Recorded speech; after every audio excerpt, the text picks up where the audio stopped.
Banyak orang belajar public speaking. Tapi, apa kita tahu apa manfaat public speaking itu bagi kita? Mau tahu? Kita bicarain di sini yuk.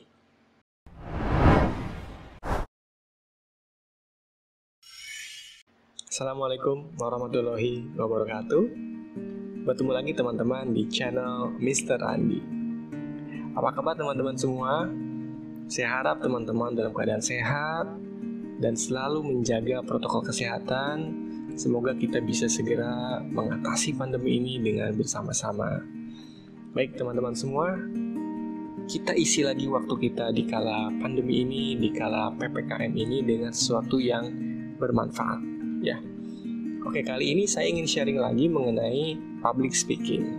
Nah, kalau kalian pernah belajar public speaking, mungkin teman-teman pernah belajar di satu institusi atau dengan seorang guru, pasti kalian punya dasar untuk berbicara depan umum. Namun bagaimana dengan teman-teman yang belum pernah belajar?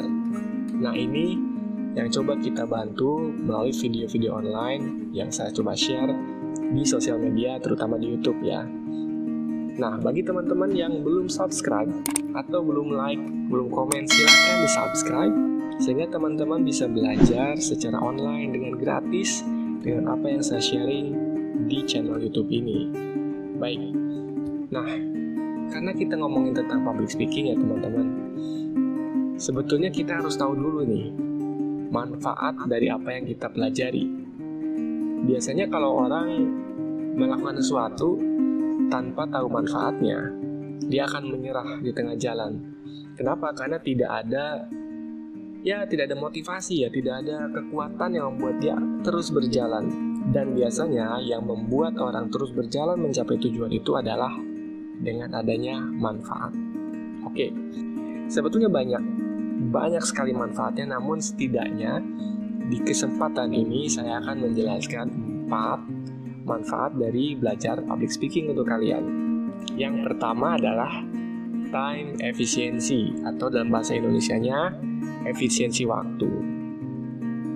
Kenapa efisiensi waktu?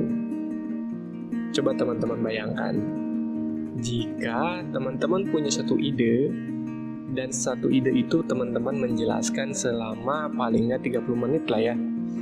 Kemudian teman-teman menjelaskan itu kepada setiap orang satu persatu. Teman-teman ingin menjelaskan kepada contohnya 100 orang. Teman-teman jelasin satu-satu gitu ya. Tidak efisien, waktunya habis. Nah, dengan public speaking ini maka teman-teman bisa ngumpulin orang-orang dan hanya berbicara sekitar 30 menit contohnya ya, menyampaikan materi, namun teman-teman bisa didengar lebih banyak. Waktu yang digunakan teman-teman untuk menyampaikan itu jadi lebih efisien, lebih dapat, nggak buang-buang waktu. Ya, kebayang ya, satu orang 30 menit, ganti lagi satu orang lagi, wasting time gitu kan. Oke, yang kedua adalah multiple effect atau efek berlipat. Kalau teman-teman menyampaikan materi satu orang, belum tentu bisa multiple effect. Tapi kalau kita kumpulin orang-orang di satu tempat, contohnya ya, teman-teman ngomong di situ, maka efeknya bisa berlipat-lipat. Sebagai contoh, kalau seorang sales ngomongnya, biasanya orang kalau sudah satu orang nunjuk tangan atau satu orang beli di satu kerumunan, biasanya yang lain akan terpengaruh. Sebagai contoh nanti ya, kalau teman-teman lagi jualan gitu kan, kalian dapat waktu presentasi, kemudian jualan, ada kesempatan ngomong di depan banyak orang. Terus kalian tanyakan ketika menawarkan itu, siapa yang ingin dapat diskon 10% dengan pembelian hari ini? Nah, kemudian ada satu orang yang mengacungkan tangan gitu. Nah, saya Pak, biasanya nanti akan diikuti oleh 2, 3, 4 dan seterusnya. Itu namanya multiple effect. Dan itu bisa dilakukan dengan teknik public speaking. Manfaatnya public speaking itu multiple effect. Oke, jadi lebih pertama time efficient, kemudian multiple effect.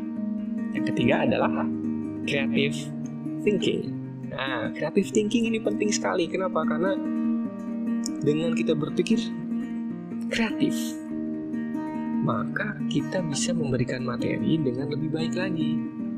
Ketika kita menyampaikan satu materi, kita dituntut untuk bisa lebih kreatif dalam menyampaikan materi supaya tidak membosankan. Nggak hanya melulu ngomong gitu ketika ngomong di depan umum. Gimana caranya supaya audiens nggak ngantuk? Gimana caranya supaya audiens tetap semangat? Itu bisa dipelajari di public speaking dan bermanfaat. Otak kalian akan lebih kreatif mencari cara terus supaya apa yang kalian sampaikan tetap menarik. Dan yang keempat, yang paling penting adalah public speaking juga bermanfaat untuk menambah income, make money. Nah, banyak kan sekarang para pengisi acara atau para public speaker yang mendapat bayaran yang besar ketika diundang ya, atau ketika mereka mendapat job untuk melatih public speaking di suatu institusi contohnya, atau mereka diundang untuk melakukan suatu presentasi yang besar. Biasanya mereka dapatnya gede, lumayan gitu. Nah, itulah salah satu hal yang bisa kita manfaatkan. Dan selama pandemi ini terutama kita belajar bagaimana menjadi seorang public speaker atau pembicara di media online seperti ini, YouTube ataupun like IG ataupun Zoom meeting. Itu harus dilatih supaya apa? Supaya kalian terbiasa untuk berbicara. Kalau dulu terbiasa berbicara depan umum secara live, sekarang tantangan selanjutnya adalah gimana kita bisa berbicara depan umum yang tidak kelihatan, depan kamera. Jadi kita nggak tahu siapa yang nonton kita. Cuman kita coba berusaha sampaikan. Mudah-mudahan apa yang kita lakukan ini bisa bermanfaat bagi audiens. Yang penting adalah manfaat. Setiap konten yang kita buat, yang paling penting adalah manfaat. Jadi setidaknya ada 4 manfaat dari belajar public speaking itu. Yang pertama adalah time efficiency, yang kedua adalah multiple effect, yang ketiga adalah creative thinking, dan yang keempat adalah make money. Yuk teman-teman, bareng-bareng kita belajar public speaking di channel Mr. Andi ini. Semoga ketika kita belajar dan kita menyampaikan kembali, maka apa yang kita sampaikan, apa yang kita coba deliver bisa bermanfaat bagi orang lain dan akan berbalik kebaikannya kepada kita. Oke teman-teman, terima kasih. Itu sharing saya dulu ya. Nanti kita sambung lagi di lain kesempatan tentang public speaking. Thank you. Wassalamualaikum warahmatullahi wabarakatuh. Mr. Andi, peace out.